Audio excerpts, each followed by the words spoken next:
This week's episode is sponsored by the Harold Longchin Viking Memorial Service. We'll put you on a boat and set fire to it, for a reasonable fee of 98% of your estate, of course. Entry to Valhalla guaranteed, not a guarantee. All the tabletop role-playing news, we aim to amuse and we aim to enthuse. And Morris's unofficial tabletop RPG talk. Hello, and welcome to Morris's unofficial tabletop RPG talk. I am Russ, aka Morrus, or Morrus, aka Russ, and with me this week is Peter Coffey from the Southampton Guild of Roleplayers. Russ, as ever, I am absolutely delighted to be here.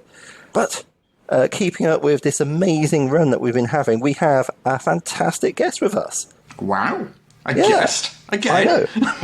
It's always like we're getting a thing going on. How are we getting these people to come on our podcast? Are we sort of blackmailing them? Are we? I just write to them and ask them nicely, and they say, "Oh, okay then." Okay. And it seems to work quite well. We have Rich Lescouflair from Alligator Alley Entertainment. Hello, Sorry, everyone. there's too many L's in there for me. Is that right, Rich? Yes. The mind behind Esper Genesis, which is D&D 5th edition in space. In space. Yes. I have to say it that way. It doesn't. You can't say it any other way. Apparently, It's the only way to say it. Fantastic to see you, Rich. Right. Would you like to hear some RPG news? I'm going to start with probably your favourite type of news item, Peter. My favourite type of news item. Yes. You enjoy a good announcement, don't you? But what makes an announcement even better? If it's entirely free of any sort of information. And it's announcing an announcement. Which the folks behind Baldur's Gate 3 have jumped on the announcement of the announcement bandwagon, and they have announced when they are going to be announcing the launch date of their upcoming game. Really? Okay. Really? So when will they be actually giving us some information? Right, so on Tuesday, Yes. they announced Yes. that Yes. on August the 18th at 10 a.m. Pacific time, they will be announcing Yes. the launch date of Baldur's Gate 3. Okay, lovely. Well, fine. I mean, that's 2 minutes of my life I will never get back. So, No, I appreciate it. It's like important to build buzz and so forth, but Yeah. I would like to officially announce that I heard you just now. it's gone meta. So they're having a live streamed panel with special guests and stuff, and I think Chris Perkins from Wizards of the Coast is one of those special guests. So they're making a little bit of an event out of it. But other than that, that's basically all the information we have. August 18th, 10 a.m. Pacific time, they will announce when the game will be released. The Ennies happened last week. Did they? They did. Exciting. It's almost like our friend of the podcast, Banana Chan, was one of the MCs doing the red carpet. I didn't even know there was a red carpet. Neither did I. Apparently there's red carpet at the Eddies. How does the red carpet work? At the Eddies, Rich? No, honestly, I did not. No, me neither. I did notice there was carpet. There. That's important. It's good to have carpet in the place. Yeah. Like the bare flooring tiles, it's just not such a good look. Yeah. So did you see the list of winners? No, I didn't see the list of winners because it didn't appear on Twitter, and therefore I failed to see anything. So no. Okay, so But I got to say that they had like 3 of them, and they were wearing horns. Horns were very in this year, apparently, for role-playing game announcements. So I thought maybe we should start getting some Viking helmets or something. we could if that would make you happy. That would make me very happy. So the Ennies, so there was an online ceremony, obviously. It happened last Friday night, an entire week ago now, which is such a long time ago when you take into account pandemic time.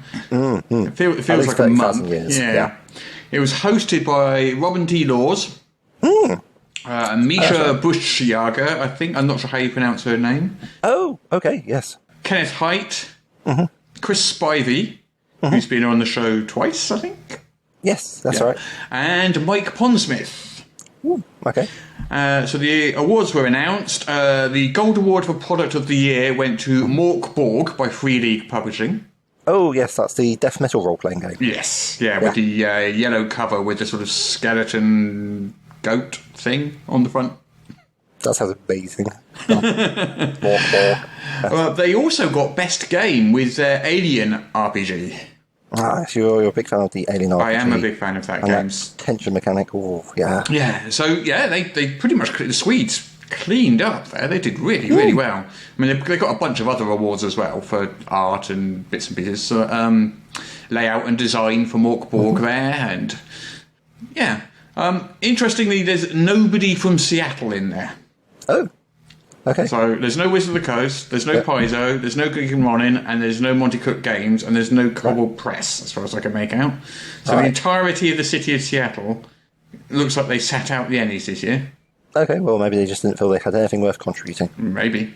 Yeah, but apart from that, it's quite a decent sort of wide suite of winners there. I'm quite impressed by that. Loads of stuff to check out. Moving on from the Ennies. Fascinating that the Ennies are, because there was so much news to get through this week. It's been a busy week. Well, it was Gen Con last weekend, wasn't it? Post-Gen Con, So there's quite a lot of stuff to get through. Their announcements of products. Right, Hellboy. Who's a Hellboy fan around here? Maybe Lil. Would you be interested, therefore, in a Hellboy RPG? Is it done using D20? It is done using D&D 5th edition. Right. Ball choice? It's been published by Mantic Games and being produced for them by Red Scar. And Red Scar is the company owned by Mark Langworthy, who's the lead, the line manager for Just Dread and the Worlds of 2000 AD. So there's a whole network going on there. But anyway, so Hellboy is coming to Kickstarter later this year. Along with a quick start containing 6 pre-generated characters. You can sign up for a Kickstarter notification now. There's not a lot of other information at the moment, other than it's being powered by D&D 5th edition. But Mantic Games did Hellboy the board game on Kickstarter in 2018, and they got, I think it was like $2 million or something they raised. Oh, wow. Massive Kickstarter. Wow. Yeah. So I'm sure this one will do incredibly well too. There's a nice safe pair of hands with Mark on board. So yeah, that's good. Yeah. Now I'll be back in that one for sure. Let's have a look. So much news and screaming. So Matt Colville, he's a YouTube presenter who did a Kickstarter about 2 years ago for Strongholds and Streaming, I believe. Raised $2 million. Strongholds and Followers, yeah. Yeah. He is launching with his company a new D&D magazine. Ooh, okay. So it's one of these things where there's not a lot to know about it yet, but it's going to be Patreon based. It's going to be digital. It's going to be called Arcadia. The managing editor will be James Introcaso, who was on the show 2 or 3 weeks ago. And that's pretty much all we know so far. Oh, mysterious. Well, I can actually announce here that I am one of the content writers for... Oh, I did not know that. Well, there we go. Okay. Fantastic. News.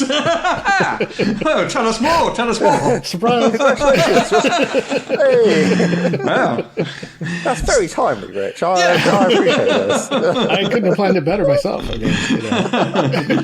mean, So can you tell us anything else about it then? I cannot, other than the fact that I am writing some of the content for it. I know that they are planning on... They're basically doing like a test bed of 3 issues.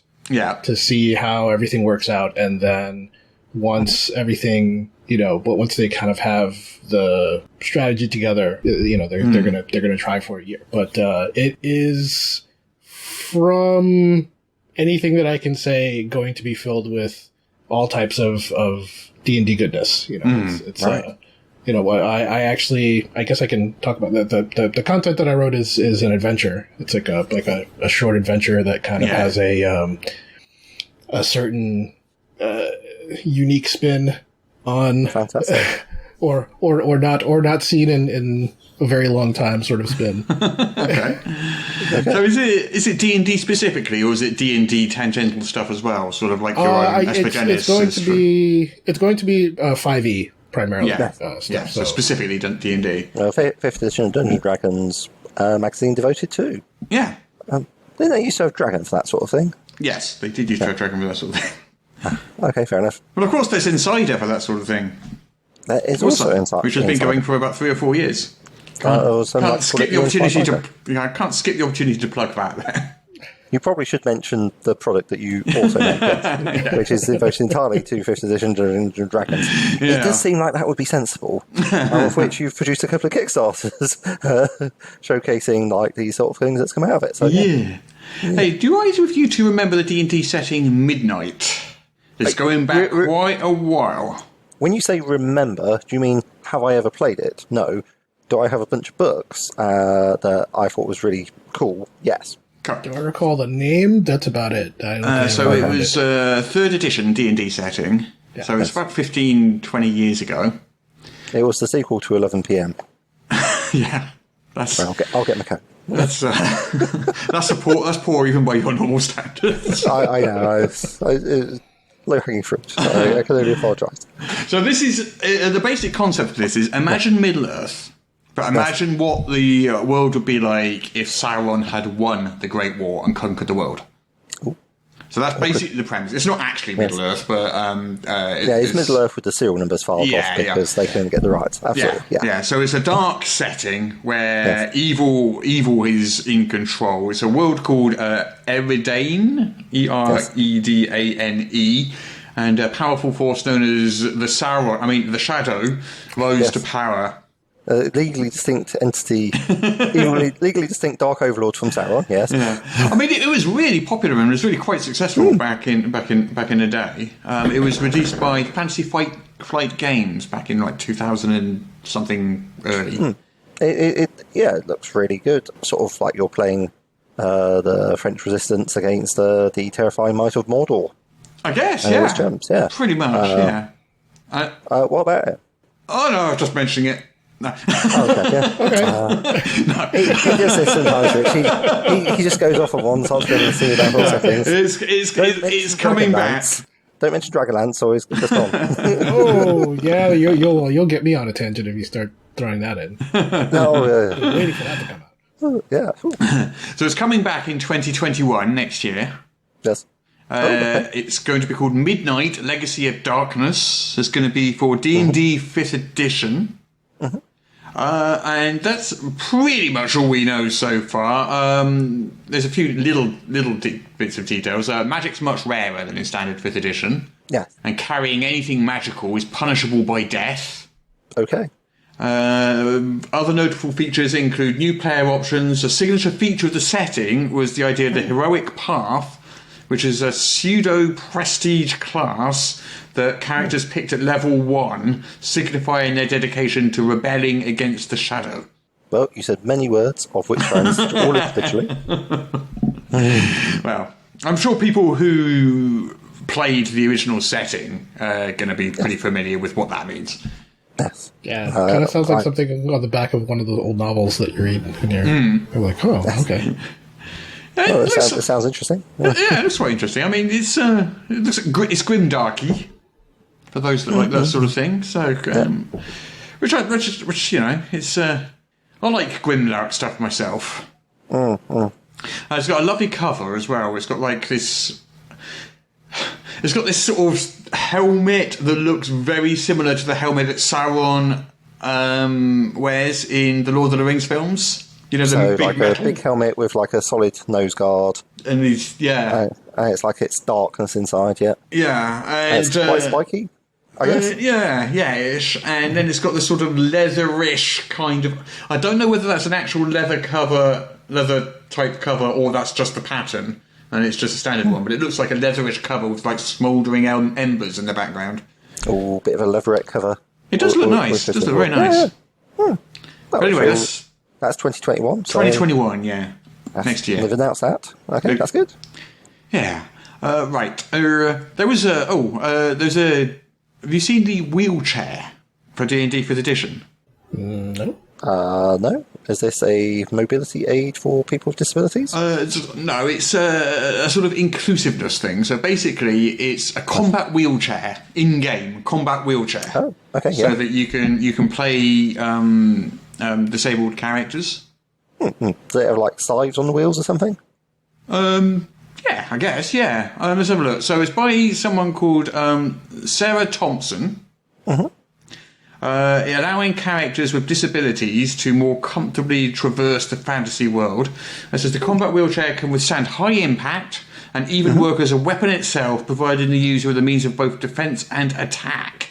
Gloves, a rear backrest compartment for storing gear, adjustable elements to make the user comfortable, tough tyres, optional floats for traversing water. Yeah, that just look kind of cool. Okay. Yeah. I mean, sounds perfectly plausible. You've got, like, carts for stuff. Why not have a cart for persons? Yeah. It's homebrew. It's not official in any way, but Okay. it was kind of fun. I won't be happy until it can, you pull a handle and it turns into the mighty servant of Luco. Interesting. I want it to be. I want it to be like one of those James Bond cars that turns into a submarine. Well, possibly we're talking about the adventurer model when you get up into the higher levels, then you get the full Tensors floating disc sort of thing. Like, what's it, Professor X's floating chair? I mean, you've got, like, flying cities. It must be much easier to make a chair float. I guess. Yeah. I'm down. Sounds good. Hey, do you remember when we did that Starfinder game on Alexa? Yes. So at the time, it was literally just a demo, wasn't it? It was like a sort of 20-25 minute free demo available, Yeah. and that was all. We played through the whole thing, basically. Yeah. Have you heard about this, Rich? I have not, no. Do you have an Alexa, an Amazon Echo? I do. So I'm not going to say it out loud, but if you say the name of the device and then say open the Starfinder game, that should launch it. Wow. I'm not going to say it now because Alexa will just like jump into. You mentioned the A word, Russ. You mentioned the A word. yes, you called. You want me to buy the whole Starfinder catalogue and deliver it to your door? Well, certainly. I'd be delighted to. Yes. So the first 3 episodes are out now. Oh, okay. USA and UK only so far. I don't know if I dreamt this or like I'm just going completely bonkers, but isn't Nathan Fillion from Firefly in Yes. it? Oh, okay, fantastic. Yes. Yeah. Nathan Fillion from Firefly and Laura Bailey, who I believe is in Critical Role. Yeah, Laura Bailey, yep. Nice. And other people, obviously. But, yeah. I'm up to 3 episodes. Yeah, so I haven't played it. Yeah, so 3 episodes. It's based on the Dead Sons adventure path. USA and UK. You just begin it by telling the device to play the Starfinder game. I keep having to say this without saying their name. There's some Roll20 usage stats. Okay, yes. Pretty much exactly what you'd expect. There's been quite a big boost during the pandemic for everybody. Yes. and Virtual tabletop is very popular, yeah. D&D is way at the top as usual with 53% of campaigns. Ooh, nice. The next highest one is Call of Cthulhu with 8.4%. And then Pathfinder with 4%. So that's how much of a big gap there is between the D&D and the next highest. I gotta say, I'm really impressed by Call of Cthulhu. That's some big numbers. Yeah, no, Call of Cthulhu is doing incredibly well at the moment. Over the last year, they've had quite a massive kind of resurgence. Very popular. Nice. Yeah, good on them. Are you doing anything on Roll20, Rich? I not doing any campaigns. We are putting together the Esper Genesis game on Roll20 currently. Wizard of the Coast's new Unearthed Arcana. Yes. 2 subclasses. Have you had a look? Well, Rich, you're a guy who I think I can safely say really likes his D&D. Yes, very much. You've got your 5th Ed shelf, and then you've got I can see it behind you, yeah. yeah. Well, there's another couple of shelves because I did actually ask before the podcast. There's a prior edition shelf and a third-party shelf. Yeah, I've got those too. So well steeped in the culture. Do you follow the Unearthed Arcana? I do. I did take a look at the subclasses. I usually get to brush across them before actually reading. I didn't do the in-depth, but they actually look pretty good.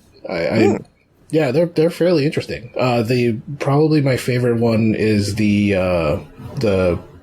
warlock. The undead. Yeah, the undead one. The undead patron.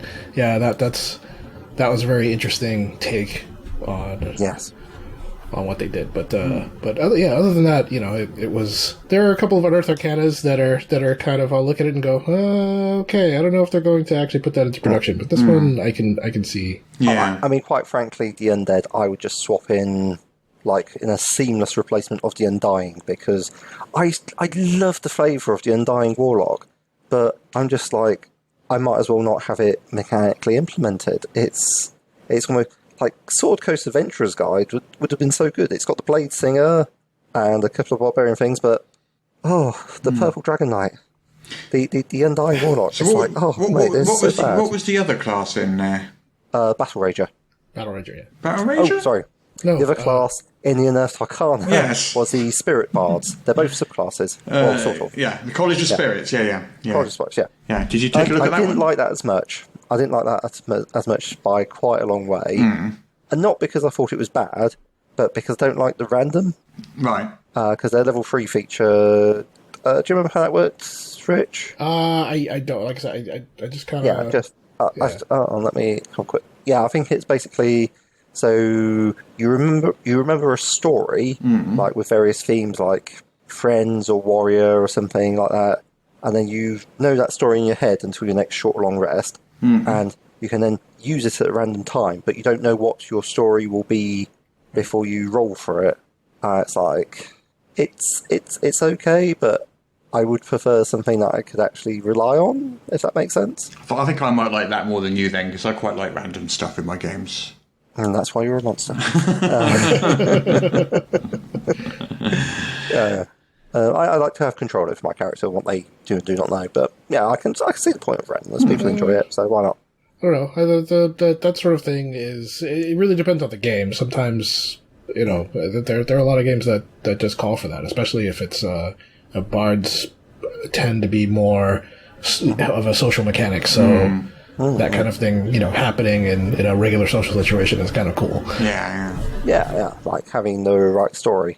I mean, but there's always the problem when people play bards that, like a certain sort of DM says, now, to get your bardic inspiration, roleplay how you do it. And it's like, no one has ever asked me to roleplay how I hit someone with a halberd, which is a big shame, because I'm actually perfectly up for that. They should provide you with a halberd and make you demonstrate. We used to do that, actually. We used to, in our game, if we rolled like a 19 or a 20, like our DM was like, all right, well, you have to flavor text it. Well, we do the how do you kill him things. If you kill someone, you ask someone how that happened, but we don't do it for every bloke. No, I mean, like, actually having a halberd and showing how you'd actually use it, because that's like, that would be the equivalent. The thing is, in a D&D campaign, you hit things an awful lot of times, and that would start to get a little bit boring and samey, I think. Excellent cardiovascular work, I must recommend. If you hit stuff as often and as quickly as your D&D character does, then you're getting a good workout. Well, it's a couple of times every 6 seconds, isn't it? Now we're going to get into that tangent, man. We're going to get into that tangent about hits and hit points work. Well, yeah, that too. Whoa, okay, let's dive back out. So yes, I looked upon it favourably.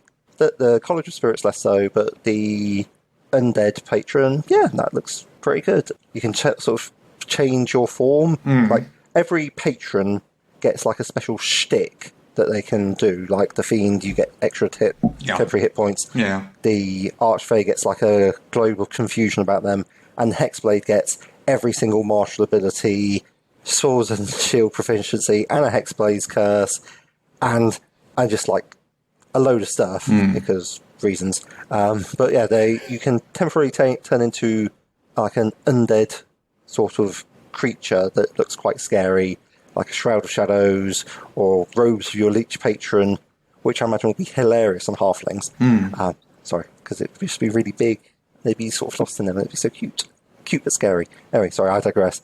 And when you do that, at 6th level, you sort of can basically double your damage as long as you're using Necrotic. So, ironically, the Undead Patron's really not very good against Undead. Because they're mostly immune to Necrotic. Oh, well, never mind. It's unfortunate, isn't it? Well, it is a little unfortunate. That's like, sort of like... Is it dragons? Was it? I'm trying to remember. So there was this thing about white dragons being immune to cold damage. Yeah. Makes sense. And there was a reason why that was a bad idea, and I can't remember what it was now. Oh yeah, because everything that in Arctic campaign settings always seems to do cold damage. Yes. So basically, white dragons are basically immune to everything, but you would think that things would evolve so that they could actually hurt each other.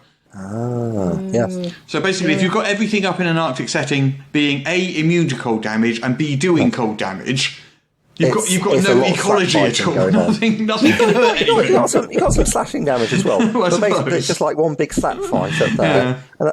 And also, to be honest, it sounds like you put a lot more thought into the setting than the people who wrote it. I was about to say, I'm like, yeah. I think it would be stranger, I think, if you're in an Arctic campaign and you like walk into like an ice cave or something and the thing in front of you breathes fire and you're going, well, that's new. Yeah, I suppose that's gonna melt his own cave, isn't it? Yeah, it turns out it's actually a red dragon. They just like wear a lot of white body paint, or it's like in your car in the morning. Oh, you probably won't understand this, Rich, but like sometimes when your cars and one get frost on them, and they go all white. Oh yeah, I'm a northerner. I knew you were just been down here for a little while. But yeah, it's like so basically the dragon's got a coating of frost on it. You're like, haha! Oh no, it's not a white dragon. It's actually a red dragon. Hey, you like a bit of Eberron, don't you, Peter? Has been known. Yeah. How about you, Rich? Do you like Eberron? Yeah, Eberron's great. Yeah. Everyone likes Eberron. It's no sci-fi setting, obviously, but it's moving in the right direction. Technology makes life better. Have you seen the map of the plains? Map of the plains? Is it very flat? So this is from, the new Eberron source book that's just come out. Yes, the Adventurer's Guide, yeah. Keith Baker's Eberron source book, and which he's coming on next week to talk about, and also he's going to be giving away 3 hardcovers. Is it? To 3 listeners who can answer his very, very difficult, obscure Eberron lore questions. If Keith Baker says they're obscure Eberron questions, I'm inclined to believe them. Yeah, I hope they're not so obscure that they only exist in his notes. They have to be published somewhere. But anyway, I do digress. The reason I mentioned the map of the plains is that there is a map of the plains in that book, but you can buy it separately. Ooh. And this is from artist Marco Bernardini. And he created the map of the plains in the Eberron source book, and it's a very colourful, very, very pretty map that you can really imagine putting up on your wall. And you can grab it from the DM's Guild in full big scale print resolution, and print it out really big. And it is gorgeous. Have you seen it? That sounds pretty cool. No, I haven't. Oh, map of the... I thought you were saying map of the plains. I was saying map of the plains. But given a different type of with more eye, you know they have, like, obviously familiar as you are with the Eberron setting, Russ. You know that they have the Zabara plains, which are quite important and quite large. Most settings have plains. Yeah, I was like, well, they're not an unusual feature of a D&D setting. Oh, that's really cool. So it's like all Dalcor and what else do I know? Where's Dalkia? Kifri, Zoria, Rishia. Yeah, okay, so it's more like a bunch of pictures and you've got like your dragon lying across there. Oh, okay, that looks pretty sweet. Good way to have all the... it's a nice piece of art, actually. Oh, yes, and you've got the map of the world at the background with Corvair up top and Zindric down bottom. Yeah, looks nice. Hey, breaking news. 19 minutes ago, this just came in. Oh. We were talking about the Hellboy RPG earlier. Yes. Character sheet. Oh, okay, yes, of course, yeah. Your inside man as a posture character sheet. Character sheet has just come in. So it's obviously a D&D 5th edition character sheet for a character called Mona Samaha May. It's quite small, which is why I'm squinting at the screen here. It's not a full size. Okay. A detective in the Vietnamese police. I can't read all the little text, unfortunately, but so... Make it bigger, do a screenshot. So you've got 6 different BPRD roles, which are classes to choose from. What's BPRD in Hellboy? Bureau of Paranormal... Research Development? Yeah. Sounds like the sort Research and Division? Okay. I used to know that off the top of my head. Yeah. Well, one of the pre-generated characters... This is the character sheet for one of the pre-generated... But it's quite small and I can't read it all. Bureau for Paranormal Research and Defence. Yeah, there we go. Okay. Well... Where are we? So, you can play as legendary agents like Hellboy, Abe, Sapien, Liz, etc. in the role-playing game. The most fun will come from creating your totally new BPRD rookie. There are plenty of origins, formerly known as races, to choose from, including Remarkable Human, Cursed, and Ghosts. Yep. And you can also change up your Remarkable Human by slowly adding in Cursed abilities or even developing psychic powers. Oh, nice. Yeah. I'm glad they've taken races out. That seems like a very sensible first step. Everyone's going to do that now that Wizards of the Coast has done it. Yeah. Basically, if you're the market leader, you set the trend, don't you? That's how it works. So expect the word race to disappear from RPGs completely, pretty much. Yeah. Right. Okay. So, new Hellboy character sheet. Does it? Is it just like there's no particular branding or logos on it yet? Yeah. There's a logo in the top right-hand corner of it. Okay. Hellboy logo. Sounds good. Yeah. Right, what else we've got in the news? We've got some Curse of Strahd pre-painted minis. Curse of Strahd pre-painted? Yeah. So they're releasing the various boxed sets of Curse of Strahd. Yeah, that's right. They had a coffin-shaped box and Beadle and Grimm's non-coffin but somewhat nicer box set. It looks super cool. I'm actually... Curse of Strahd is something I'm surprised they didn't do more development for. Yeah. Everyone loved Ravenloft. Yeah. And Curse of Strahd, I still think to this day is their strongest adventure. It's sort of a sandbox sort of thing, Yeah. But anyway, so WizKids have put up for pre-order a Legends of Barovia set. 7 plastic pre-painted miniatures. Okay. And in the box you get Mr. Strahd himself. It's Count Strahd, it's not Mr. Strahd. Duke Strahd. He's not on the borders. Barovia is surrounded on all sides. That's not how dukes work for us. When you get the Sun Sword, he then becomes Mr. Strahd. Yeah. Or, hey you, what's your face? There's also Madam Eva. Yes. There's Rudolph van Richten. Yeah. Oh, yes, he's an important character. Esmeralda de Veneer. Yep. Pildwick II. Yep. Baba Lysaga, who is not a carbon copy of Baba Yaga at all, or even slightly at all. Legally distinct from Baba Yaga. Doesn't need to be legally distinct, because Baba Yaga is like hundreds of years old. A character from folklore. I know. And mongrel folk. That's sort of referring to hybrid people monster things. People animal monsters. Yeah. Yeah. Yes. I'm tempted to pick those up, actually. I quite like them. I like the Strahd miniature, definitely. But it is like $34.99 for the box. That's quite a lot for 7 miniatures. That's about £5 a go. Yeah, that's quite expensive, isn't it? For pre-painted plastic minis. It depends upon the quality of the sculpt and so forth. I mean, they don't look like they're terribly sculpted, and pre-painted is quite nice. So, do they? Yeah. Depends on whether they're using the sort of production methods that Hero Forge have, and they've like actually printed them in colour. Have you seen that, Rich? Like you can actually 3D print coloured plastics. No, I didn't even know that was possible. Oh yeah, it was like a huge Kickstarter this last year, and they're Hero Forge are tootling themselves up for it because of course they are. But yeah, I mean that's going to beat pre-painted or plastic figures quite heavily, I should think. Though obviously higher costs to get set up, but yeah, very cool. That's super cool. I'm still trying to get myself a 3D printer, but I have to convince my wife. Oh well, my wife was like back to Kickstarter for a 3D printer. I think we're in the 5th year Still of waiting for non-delivery. I'm like, we should just buy a 3D printer if you want. It's like, no. Talking. It's on Kickstarter. Talking of long waits for Kickstarter deliveries. Yes. Do you know what the opposite of that is? An Ian Will Kickstarter. An EML Kickstarter. So you know my Kickstarter ended last Friday. Yes. So I sent out the PDF rewards, personal record, 2 minutes it took me. From the Kickstarter ending to all the PDF rewards going out, 2 minutes. Nice. That's 4. Right. That's 4. I put up 2 sets of 2 fingers. That's 4. 2 minutes. I my ability to count to 2. That's out of 3. I did experience that. I saw the email. I was like, wow, okay. There's stuff here. And the hardcovers, on Monday morning, I placed the print order and paid for it. Nice. So that's been done. So my part in that Kickstarter is done now. I'm literally just waiting for the printer to print the hardcovers, send it to the fulfillment partner, shippers, and for them to send them out. I'm done. It's brilliant. Oh, that Rich's expression is not that We sort all of man who wish we relates. could do such a thing. Yeah.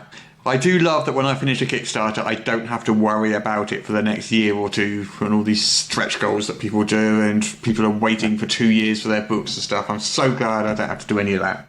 And bearing it with all the patience and fortitude for which role players are so well known. Yes, yeah. I've actually announced my new Kickstarter. It's launching on September the 1st.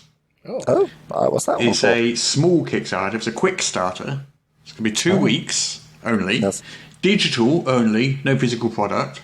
And it's 65 enchanted trinkets for your 5th edition games.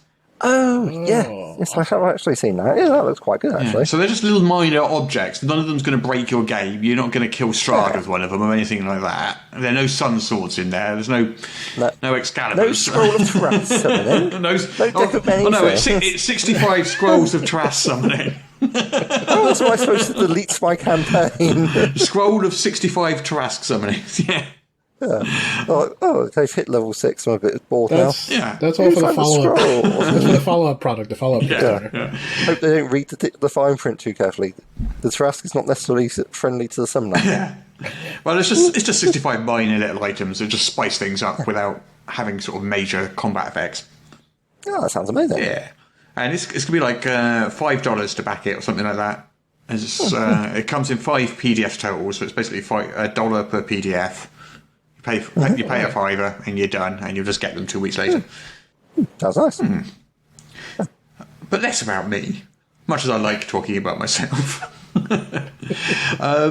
Pathfinder, they've announced a new book. A new book? New book coming in 2021. God, blimey. Didn't they just release 20 at Gen Con? 15, yeah. 15? Yeah. God.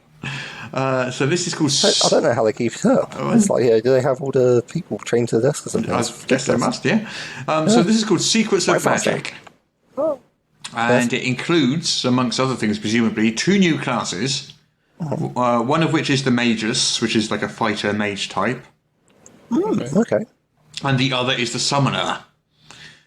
And the thing that you summon with the Summoner advances along with you. Oh, okay. Yeah. And that is coming out in 2021, but there's a play test coming in September this year. Right. Running through to October. So if you want to get in on that, you can sign up, get hold of it, and play test the 2 new classes.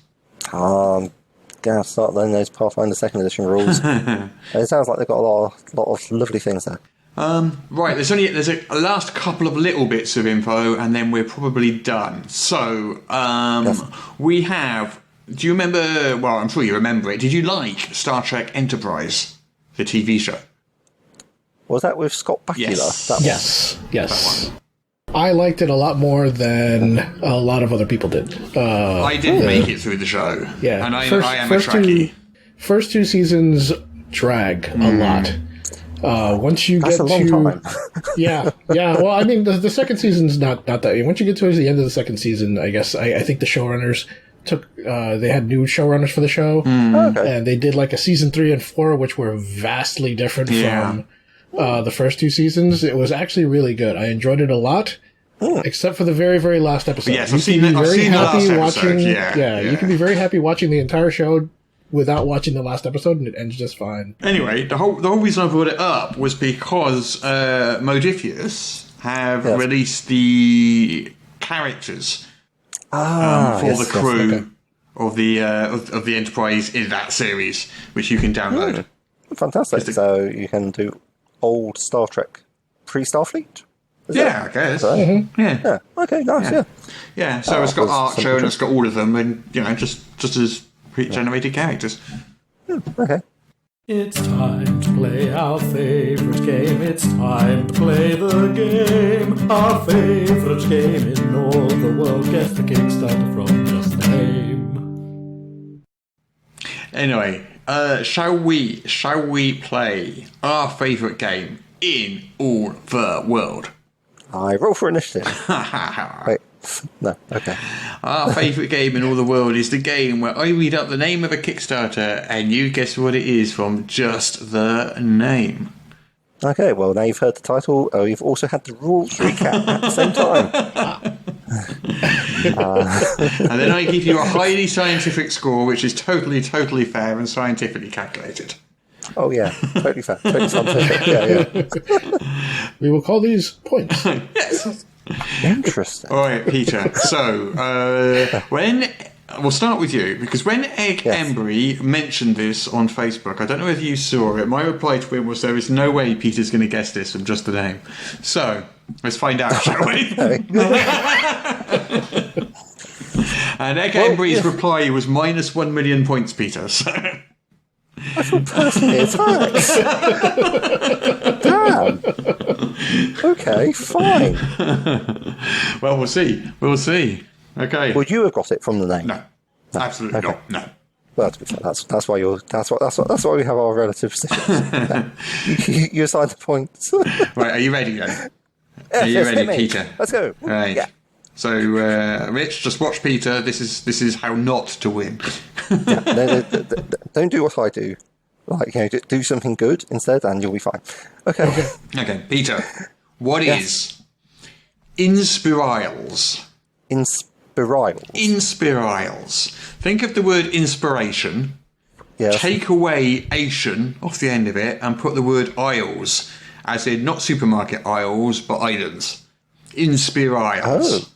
Oh. Huh. Inspirals, the game that I would like it to be, is set in a vast and sort of semi-mythic ocean composed of a sort of a dream matter, and the island and the game consists of island hopping between like these sort of dream / inspired islands that are created by the troupe working together, and then you go to these various islands and adventure upon them, and it's sort of like a monster of the week, but it's an island of the week instead. And I think this favours narrative-based gameplay, so either an original system or maybe powered by the apocalypse, potentially, and Inspirals. Yeah, and basically a major theme of the game is exploration and finding new stuff. Yeah, to be fair, there was no way you were going to get this. No, I would never have got this either. That's the game I want to play. What was the? You might like this. You might like what it is too. You might like what it is too. I might. So I'll give you 2 points for guessing that it's an original system. I'm not going to give you any points for mentioning islands, because that's just literally in the title. It's a bit obvious. So what this is, okay, so it's based on Celtic folklore. You play teens gifted with extraordinary powers, not towers. Oh, but, Russ, I know what this is. This is the one where you're learning sign language. Yes, it is designed to teach British and American sign language. Yes. Oh, yes. No, it's quite good. My wife was pointing out the Kickstarter to me. She wants me to run it. I actually spent some time reading through it. So not only did you fail to guess what it is, you failed to guess what it is despite actually knowing what it was. Yeah. I think I'm going to take those 2 points away from you for that, Peter. As you must. It's such a promising concept for a game, but it just sounds really worthy in execution. I'm like not sure whether it'd be any fun to run for people who want teams? I don't know. But yeah, there's so much stuff to it, like the having animal spirits and the very best of the Insta people go and find your teens in the real world and then taking them back and forging like friendships and alliances, because you don't really have hit points per se, but like you form like friendship groups and like use your empathy to. So you seem to know quite a bit about this. Yeah. Well, I read the Kickstarter quite closely. It's just like the name means nothing to me. Yeah, okay. Do you know what the difference is between British and American Sign Language then? Because it says it's got both. Learn British and American Sign Language as you cast spells and solve puzzles. They're pretty different. They've got like very different vocabularies, and like because the signs are different, their languages evolved from the different communities. Yeah. Like they sort of like spontaneously evolved them. So yeah, you got like different languages, different sign languages all around the world. Yeah, okay. Unless someone's come in and externally taught it, because that's so there isn't a unified sign language at all. No, not at all. No, okay. You can't learn like sign language. It's like you can't learn language. Yeah, you can learn a language. Yeah, I get you. Right then, I think it's Rich's turn. Yes, Rich. So Rich, 0 points to beat. 0 to beat. Yeah, I believe in you, Rich. You watch. I will get a negative something. I don't think you will. I think you'll get some points here. Okay, are you ready? Yeah. Go right. Okay. What is a dragonflight? Dragonflight. Okay. Well. Okay. First question. It's my first time playing this one. Is this games only, or is this RPG just stuff, general? Yeah. RPG stuff. Okay. Dragonflight. I'm going to guess it's an RPG where I guess the game I would think it would be sort of being a dragon rider, like having a companion dragon, or something along those lines in a setting that has your sort of Aragon type of thing. It's my wild guess. So, pretty close. So, it's for D&D 5th edition. Okay. And it's about playing dragon characters or building dragon NPCs for your campaign. So, it's like Council of Worms kind of thing. Council of Worms kind of crossed with Draconomicon, I guess. Okay. It looks actually quite interesting. Fantasy's most iconic creatures deserve more than a few pages in a monster compendium. This tome of draconic knowledge. Yeah, I quite like the look of this one. How was it doing? Nearly $63,000 of a $15,000 goal. 1 week to go. So it's doing really, really well. I'd just like, does anyone else remember the Anne McCaffrey book? Yeah. There is, in fact, one called Dragonflight. So I don't know, I could get behind riding a dragon and burning murderous Fred monstrosity alien things out the sky. I kind of like it. Teleporting dragons. Like, why would you fly from A to B like some sort of peon when you could just teleport instead? Well, in that case, why would dragons even bother having wings if they could teleport? Because they can look awesome and do amazing flying, Russ. Because why not? But they don't need to fly if they can teleport. Teleporting's better than flying. Teleporting is better than flying, but sometimes you just have to like flap through the air looking majestic. It's about the styling, Russ. It's about styling. Or you have to combo. You have to teleport while you're flying, and then all of a sudden, whoa! Where'd you go? This guy gets it. Rich knows what I'm talking about. Yeah, it's like that's half the excitement. It's like flying through the air. Something's coming forward. You're like, oh no, I'm not here. I'm over here. Now be on fire, and that's pretty awesome.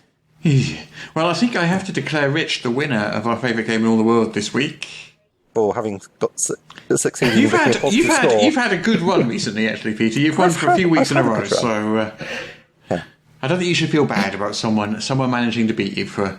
Hooray! I win something. This is a rare moment. Sadly, there's no prize, but still. You have a smug sense of self-satisfaction.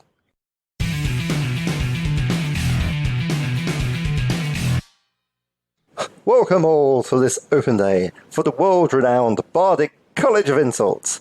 I'm your guide today, Bartholomew Guisenberg III. I hope that after your tour you'll choose to join us in this most vulgar of pursuits. I have a question. What is it, sir? I shall do my best to satisfy your curiosity. Well, what exactly is the Bardic College of Insults? That is a terrible question, sir. Sorry? Just a little display of our prowess, sir.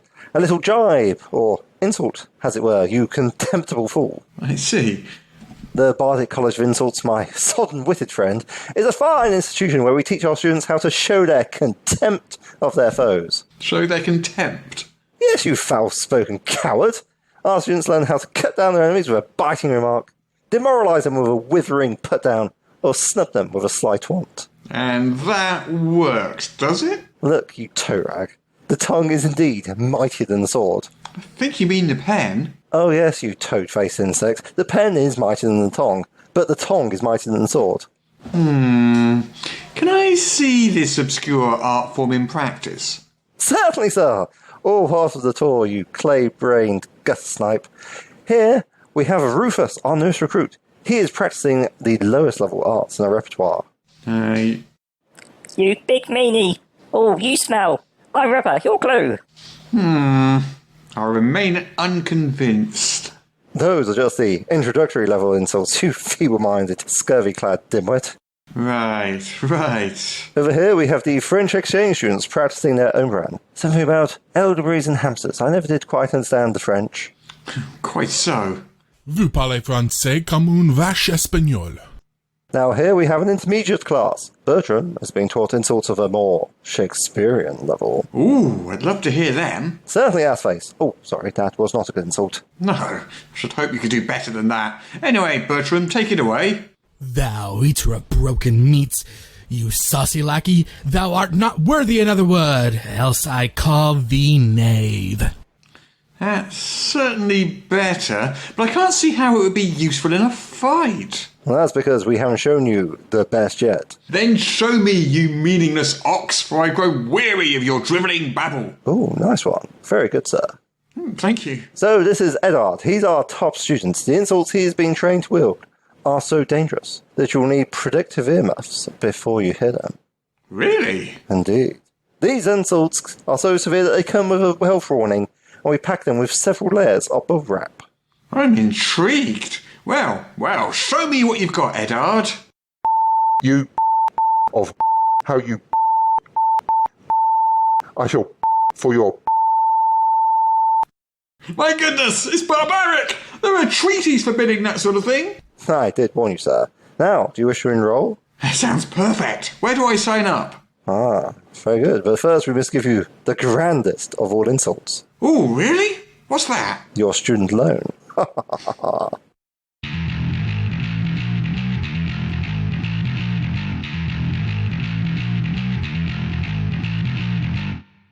Right then, I think it's time that we talked all about Rich and Esper Genesis. Because the Master Technician's Manual just came out, and that's that's a big deal. It did not. It's coming out. I'm working on it. is the response I give to a lot of people. Yeah, I think I previewed some bits of it about 3 weeks ago, didn't I? Was it 3 weeks ago? We have a preview for starships, and we have a preview for gear, which I actually did kind of a double duty with. The concept for the gear was it had to be done from the ground up because sci-fi doesn't use magic items, so I kind of had to put together a system where you can modify the gear, turn some things into mods, and then have pieces of gear that you can customize so that it upgrades with you as you go up in level. So something you get at level 1, you could level it up as you go with you. Yep. I mean, that does sound a lot cooler because, in traditional fantasy games, it's like you start off with the sword of your father, and then that just goes straight out. It's plus one. Just let me interrupt for a moment. We should probably give our listeners a little bit of context and tell them what Esper Genesis is. Yes, I'm sorry. Can we do this? We dive into some nitty-gritty detail about the topic without introducing it, and the listeners are, what are they talking about? I don't know. The whole thing already. Who is this? Where am I? I don't know who you are. But... Framing the conversation is an important thing. All right. So Esper Genesis basically is a sci-fi RPG powered by D&D 5th edition. It's the short version. with Yes, that is computers correct. and alien species and like spaceships and all sorts of things, and the whole quite a lot of stuff. Which I must say, I didn't really understand what it was until I actually like got hold of it. But like the Alien Archives is sort of analogous to a monster manual, and it's full of like creepy alien creatures and so forth. Pretty nice. We're Threats database. Alien Archives is Starfinder. But Threats Sorry. my bad. Peter does that all the time. Don't worry. Yeah, it's like words. I can remember the concept. It's like it's like you've got some pretty cool stuff. I've never read the Alien Archives. Just like plugging an entirely different game in the middle of the conversation. So you've got the Threats database, which is very exciting. But it's quite analogous to a monster manual. yes. Yes. Yeah, we have two books out. We have the core manual, which is basically your player's handbook, and then we have the Threats database, which is your monster. Esper Genesis is people ask me if it's like a supplement or something. It's not. It's actually a standalone 5th edition game. It's a quick, full setting. D&D 5e in space with no space elves or space goblins. It's all new alien species. And, I absolutely love the cover to the core rulebook. It's gorgeous. Who did that cover? Haha! I have more than just a D&D shelf on me. Lovely. It's absolutely beautiful, that cover. You got. I mean, if you could just hold it up, just so I can like give a shout out to the listeners. What we're going ooh and ah over, because obviously you can't see it, back but up a little bit, you've sorry. got Esper Genesis. There's like a multi-limbed, like Cloverfield-esque size alien with like lots of red eyes, shooting multiple lasers at a band of hapless heroes who are just throwing up airy fields and shooting back. It promises full-on space adventure, space opera action. And I haven't had a chance to play it yet, but I'm hoping it will deliver. Awesome. Well, once we are setting it all up on Roll20 right now, so there'll be an opportunity for everybody to play virtually as well, especially since a lot of gatherings are obviously dead, considering the current state of things. But yeah, it is its own game, powered by 5e, has its own setting, has its own. So there, you don't need D&D to play it, but at the same time, we also made it fully compatible with all of 5e. So it doesn't have its own, deconstructed rule system or whatever. If you want to take anything from D&D and stick it into the Esper Genesis universe, that's possible. Yeah. It's got like a lot of mix and match, and Russ is a big fan of being able to mix and match fantasy and sci-fi, I do know. Yeah. So what sort of player options have we got available then? Sort of classified. For Esper Classes. Yeah. Okay, so there are. I'm going to use the term races, but even though we do, what we basically did was we took the SRD and we kind of took the terminology out of the SRD also. Yeah. But I do know that the term races is kind of something that we just kind of took verbatim and put into the game. We want to phase that out into something more akin to species. They're all aliens, so it's or aliens to each other per se. But yes, there are 8 new player races, species options that are completely attuned to the setting itself, and humans. And humans. Yes. Although there are 4 different types of humans. There are 4. Oh, well, I mean, that's basically nearly 12, like, sort of species. Like, subspecies? Yeah, so there are subspecies. But the humans, for example, have, they've expanded, they've evolved. So you have, like, your standard Earthborn origin, and then you have the ones that travel through space, and then you have the ones that live in, the wastelands and that sort of thing. So were you born on a space station or like on some sort of dreadful ash planet? Exactly. All that sort of things you've got going on for you. Yeah, it's very exciting. As far as the character classes, there are a lot of interesting mechanically. A lot of the classes work similar to a lot of the 5th edition classes. Yeah. So they use terminology and rules to where you look at the classes and you go, oh well, since I played this class in D&D, then this uses 2 of those different options from that class. I can play this, and it's fairly easy to understand. But you do have scions and engineers that are able to create vehicles and robots and do nice tinkery things. And of course, you have your warrior and your spy. Specialist. Your specialist. Yeah. And Sentinels are sort of a paladin analogy, I think. Sentinels are very, very paladin-like. Which is good. They have a weapon bond that's kind of like a techie, sci-fi sort of weapon that they can, attack with or shoot laser beams from. Nice. And then, of course, you have your actual full-on espers, which is like your cybermancer who sort of views the world in a very Neo from the Matrix kind of way. I can sort of just manipulate everything like it's a program. Break out the full ESP and like if you wanted to like be a full tech wizard, what would you recommend?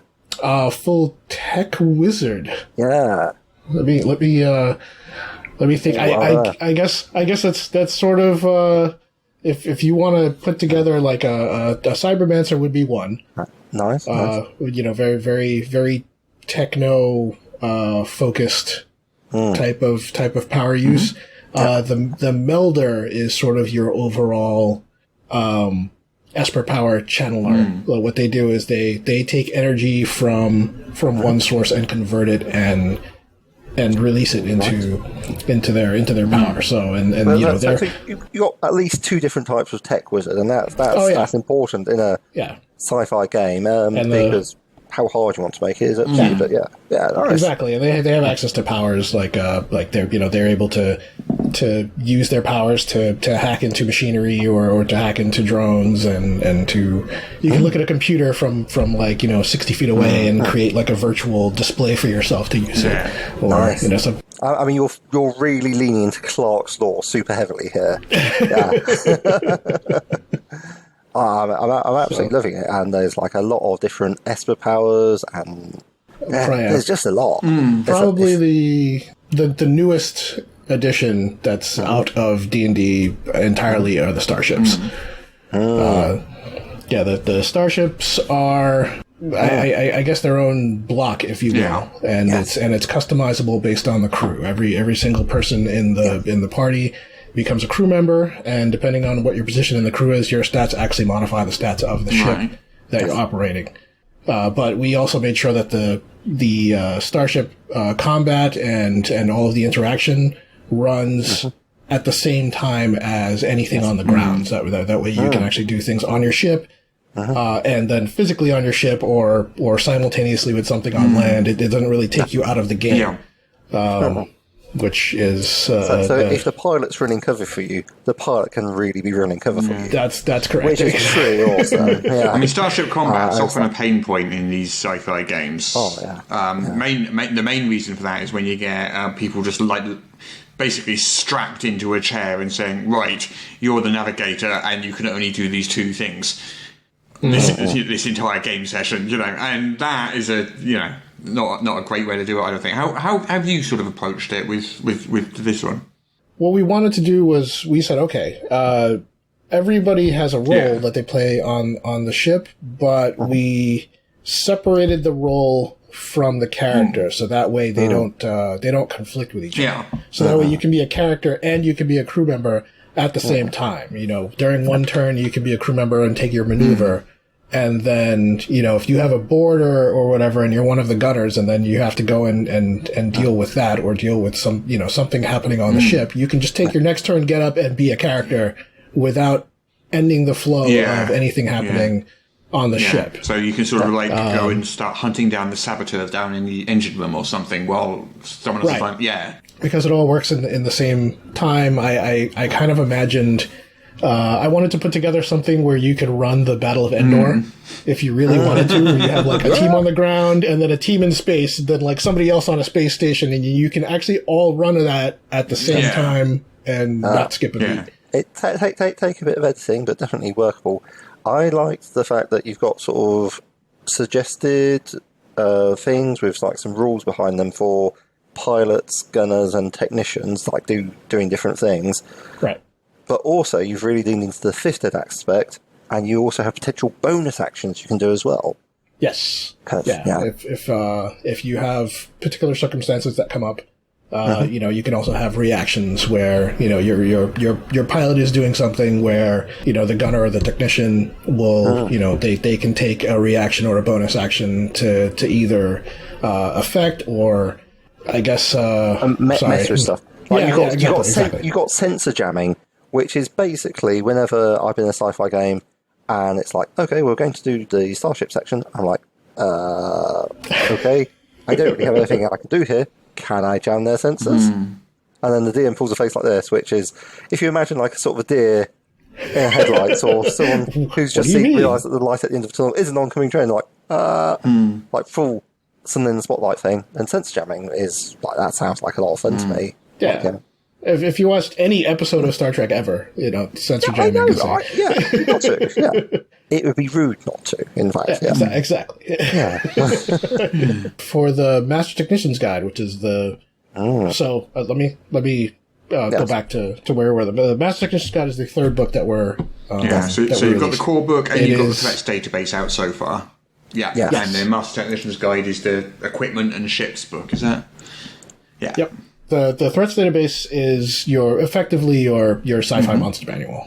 It also gives you a few creatures that can also face off against your ship, if if you're so inclined. And because it's a new setting, we reserved a chapter in the back of the threats database that describes all of the major big bads of the galaxy. Nice. Big organizations and how they're involved with each other and how they influence the game, and, you know, ideas for the game master to throw in and really flesh out the galaxy as it is. The Technician's Guide is, I guess, you know, people are, you know, they're calling it the Dungeon Master's Guide, but it's not exactly that. It's analogous, I feel, yes. But I suspect you're probably going to have less, well, these are the rules that we couldn't be bothered putting into the main system. So it's less of a collection of afterthought appendices and is more of a manual. It's more, it's going to be more of a main focus on the game. There are some extra rules where, you know, this is an optional rule that you can use, or this is an optional rule that you can use. But at the same time, we wanted to do two things. We wanted to expand on some rules that we already introduced. We wanted to provide rules that you actually do need, like grand scale ship combats, you know, so you have, you know, ships as large as like the Galactica or the Enterprise, and we introduced a captain's role nice. in the that's in the Starship preview that we introduced also, where the captain sort of has like they have command dice, kind of like the Battle Master, or, you know, where they just influence everybody's reactions on the ship. Nice. We introduced the gear system, the gear upgrade system. Right. Yes. So what that is you have mods that you can attach to certain weapons and armor. You have different ways to customize your gear, customize your armor, and you have a gear, I guess, leveling system in a sense, where you use these powered devices called core stones. And you can use these to either release Esper powers from them. They kind of work like scrolls, I guess, would be the best analogy to use for D&D. Or you can actually use them to upgrade your Esper powered item. And the items have different features. Upgrading one will give it new abilities, new powers. So, funny thing was, I looked at that and I said, hey, you know, that kind of reminds me of what you mentioned, right? Where you find your father's sword, or like the sword from Conan, and you know, eventually it becomes the coolest sword ever. But when you start with it, you know, it's not that great. So I took that system, I reverse engineered it, and that is, and I'm selling it on DM's Guild now. It's called Armaments of Legacy. So there's a fantasy version of it. Oh, nice. That's been on DM's Guild for about a week now. Oh, well, Armaments of Legacy, nice. I shall have to check that out. That sounds pretty I still can't get over the art for this game. I'm just looking through some of the pages in your website, and it's such gorgeous. Is it just one artist, or have you got a range of artists there? Because it's gorgeous. We have a few artists. We have one primary artist. It's Santi Casas. He's absolutely brilliant. The two of us kind of sort of connected as to what we were looking for, because basically like any other setting, I wanted Esper Genesis to have a certain look. So, and follow a theme so that the art lends towards that. So that when you look at the art, you get the feel of what kind of universe it is.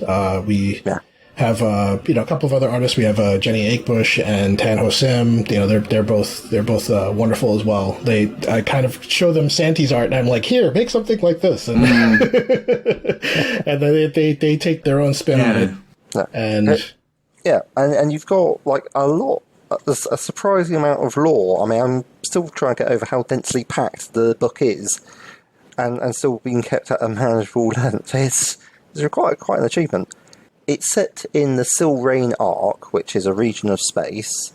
Oh, can you tell us a bit more, like a little potted history about, we're coming along as characters? So what's going on?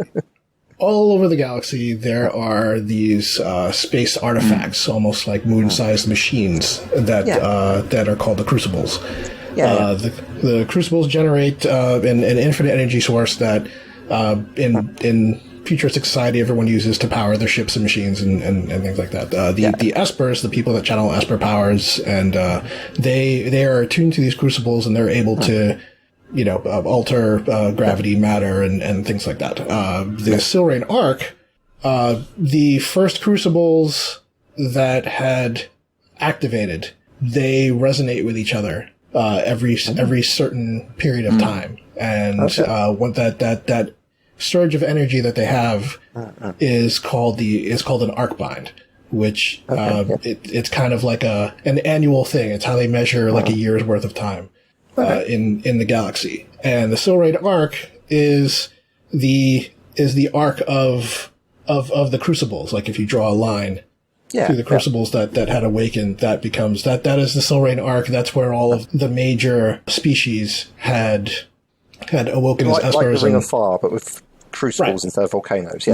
Right, and they had become advanced society. I mean, over that time, other Crucibles have popped up, and they've become sources of conflict and controversy, and a lot of things are happening around them. But the main arc between all of those Crucibles, which you can travel between them instantly, so that also became, all of these planets in the arc became centers of trade, centers of culture. It's a real sort of making the galaxy sort of slightly smaller, so everything would fit within. Yep. Yeah. So it's turning the galaxy into a continent, right? In a sense, I guess. So bringing everything together, So we had put in a lot of lore, and we put in a lot of how the species interact with each other, and of course you have the communications, the intergalactic matrix that everyone communicates and does trade over, and because all of this is available, of course, megacorporations are going to be, galactic megacorporations are going to rise, and they all specialize in their form of trade, and of course they have their hands in everything, both good and bad. But for as much lore as we want to put in the game, we also wanted to leave room for people to make their own. There's millions of stars in the galaxy, so you can honestly put together an Esper Genesis game with the rules that we have and create your own galactic setting and never even use the Silrain Arc, because you could just be somewhere else in the galaxy that no one's ever heard of. And so you've got a lot of flexibility with what you do with it, which is pretty amazing. And you've also started, which I personally found really attractive. You've got, it's not an adventure path, but it's like a set of sort of Adventurers League style modules. Yes. It's called the Crucible Core. Yes. And we started our first season of that. It's a chain of linked adventures that follow an overall storyline that eventually changes certain things in the lore. The first season of it is kind of like our beta. We're trying to put together a more cohesive, organized play system. And so what we want to do is we want to come out with these adventures, and then at the end we have sort of a storyline shift, and the players' actions that happen during the adventures are going to influence what happens in the next season. So we have a sort of a living galaxy, if you will, but we haven't implemented that system fully yet until we get until when the Master Tacticians Guide comes out and all the rules are available and everyone's sort of able to get their get everything together as far as their characters are concerned. So we no longer have a beta, and then we can kind of go full stream with that. No, I mean, we're just like sitting here looking at you impatiently. Where's the Master Technicians? Yeah, it's taking a bit longer than usual to come out. What we've been going for quality over quantity. Is the thing. Everyone's like, when is it coming out? When is it coming out? And I mean, your core rulebook came out in 2018, didn't it? And then the Special Database was last year. So it's basically a book a year we're looking at. Yeah, basically about a book a year. We're planning on coming out with the Master Technician's Guide, hopefully within the next couple of months. Definitely before the end of the year. Do you know what next year's book is yet then? So that's actually going to be something else that I'm going to bring up. So the next big project that we're planning.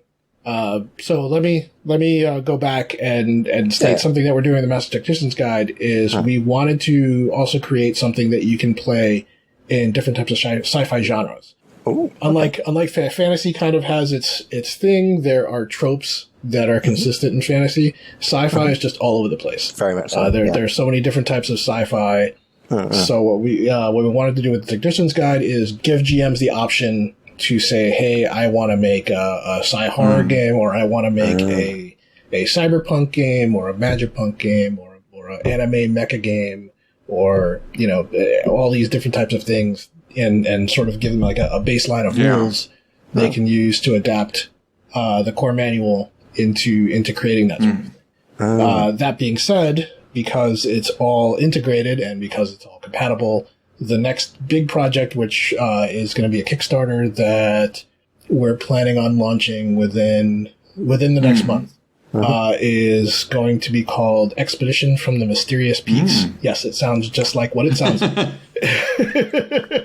You see, that's the sort of name I can get behind, because I'm already excited. You said nothing about it. I'm already excited. It's like, I want to go on the Expedition to the Mysterious Peaks. Yeah, I want to go to Expedition. Sorry. So it's going to be a dual-sided, massive adventure campaign that uses the D&D fantasy, and it uses Esper Genesis, and it works together in a big storyline. To make it brief, you can kind of already infer from the title what it might be similar to or connected to. Expedition to the Barrier Peaks. What possible expedition to a large mountain does this be connected to? We know. Yeah, this is going to be kind of the spiritual sequel to it, but from the sci-fi point of view. Yeah, that's a fun. So would players play both sides of that then? Yes. Right. Yes. Yeah. You have an adventure. You have an adventure for your sci-fi Esper Genesis characters, and then you have an adventure for your D&D 5e. Wow, that's quite a fun idea. Characters, and the way we're going to integrate it is that you're going to play both sides. You can integrate the characters if you want, and the decisions of one end also affect the what happens in that the second sounds half. fun. I like the idea of that. Yeah. So do you end up with like a mixed party at the end then, with the two fantasy and sci-fi groups?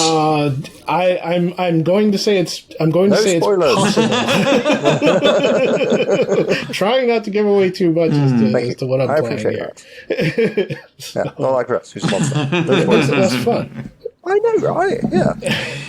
Esper Genesis, in effect, was the reason why I decided to go with the genre thing is because the game is built off of a whole bunch of different types of genres. I'm a big sci-fi fan since I was a kid, so I just took everything that I loved from Star Wars, Star Trek, Battlestar Galactica, Mass Effect, a bunch of different animes that I watched, video games, Phantasy Star, and just sort of mashed them together into something that would work and paint a theme around it. So if it's really for anybody. If you love heroic space adventure and you love D&D, then that's that's who we made. So how's it going for you? I don't know how well non-fantasy D&D actually does. Is it? Are you happy with the response you're getting? Yes. Well, we've learned a lot of lessons putting together the project. It was also our first Kickstarter. Yeah, I'm looking at the Kickstarter So now. really ambitious as well. What you're doing. It started a lot smaller than what it turned out to be. I mean, it's kind of a project that grew on its own. And I just kept adding stuff to it. We got really lucky as far as finding great artists and good art. We each have our own set of skills. While I was putting it together, I have my business partner Brian, who has been doing graphic design and layout for a very long time, and he was a board member for Gamma, so he knew a lot of industry people that was able to give us advice and help us out. And my other business partner, Eric, who it was with Paradigm Concepts, already had, his experience with producing and writing games. And so, he was able to do everything from the production side. So we kind of had our skills together before we had gotten the project started, which is why we were able to come out with something that looked a lot better than we expected it to. When we opened up the box and we saw the book, we were like, wow, did we do that? Your graphic designer definitely needs some props there because it's gorgeous looking. Yeah. It's absolutely lovely. So, we were really happy with it, but we also didn't. When we first launched the Kickstarter, it was hard to get the word out. So it was. We really. That's actually something I wanted people to understand because everyone is like, well, come out with the book. We really only raised enough money. At the time, we wanted to come out with 3 books. We were able to produce the first. We learned a lot as to what the costs are towards putting this together. And then we sort of slowly built the brand to come out with the second book and then to come out with the third. But it's been surprisingly good. It's, anybody that actually does hear about it and get into it, they're all really happy with it, and I couldn't ask for more. Can I take a second to call out the art for the Rhodolite Batera? Okay. It's sort of like a big dragon monster made of part Godzilla, part brilliant purple crystal. I'm like, I don't know what it is, but it's amazing. I mean, just wow. The Batera... It's the coolest looking dragon that isn't a dragon that I've seen. Oh, thank you. Love it. Gorgeous. That's another Santy piece, actually. He, like I said, I described it, and he's like, "You mean this?" And I'm like, "Yeah, that's it. Much better than what I was thinking of. We should go with it." The Batera are primordial, elemental, sort of like dinosaur dragons. The offshoot of them is actually one of the playable species, the Madokai, which are your honor-bound samurai lizard people. just your average honor-bound samurai lizard people. Yeah, that's quite frankly embarrassing even talking about it. I mean, I don't even know why to bring them up. So where can we find can we get Esper Genesis? I'm looking here. It says local game stores and drive-through RPG. Both books are out in distribution right now, game stores that can get them. If you want to get them online, they're also on Amazon. Sorry, our partner Studio 2. You can get them. You can get it directly from them. Or, like I said, visit your local game store. You can find it there. Or if you want a digital version, you can go through Drive-Thru RPG. Yeah. We have both books on there in PDF. And very soon, or hopefully very soon, once I get through all of the kinks.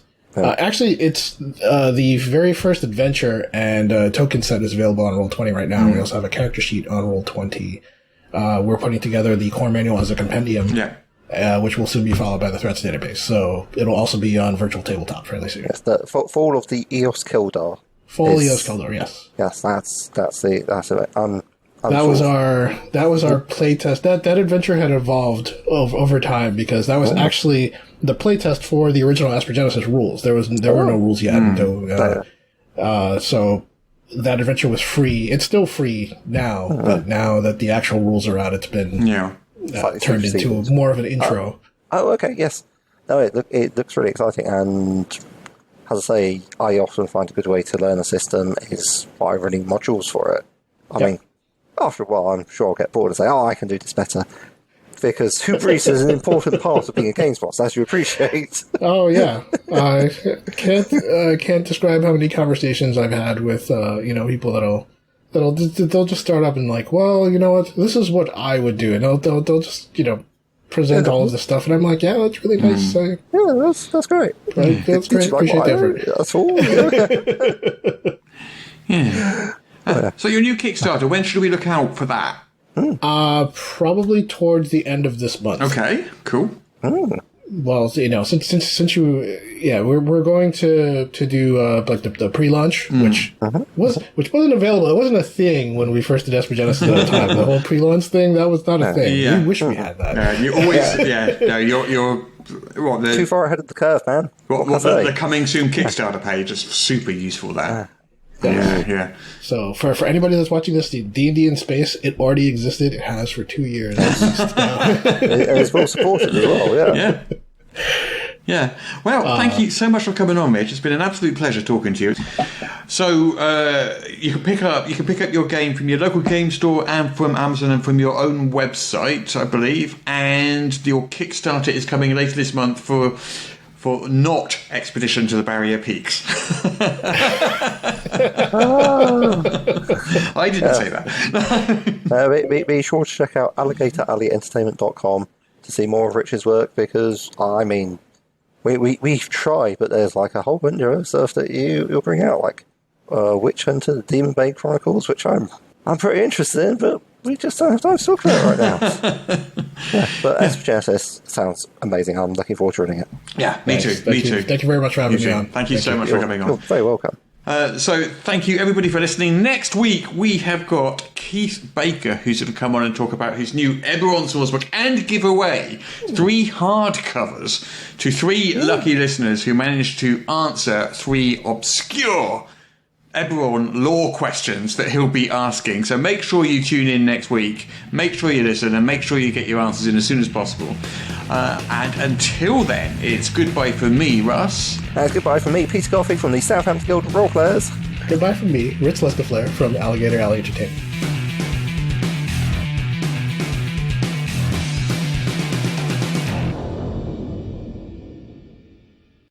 Apparently I now have to read this to you. This is the official podcast of Morris's unofficial tabletop RPG news, which you can find at enworld.org. You can find show notes at morris.podbean.com or wherever you found the podcast. If you feel like they deserve it, you can support the show on Patreon. In return, you will receive exclusive bonus content. Just go to patreon.com/Morris. If you're interested in his babbling nonsense, you can follow at Morris on the Twitter. Send your emails to morrispodcast@gmail.com. Not all of your emails, just the ones you want us to see. That's it.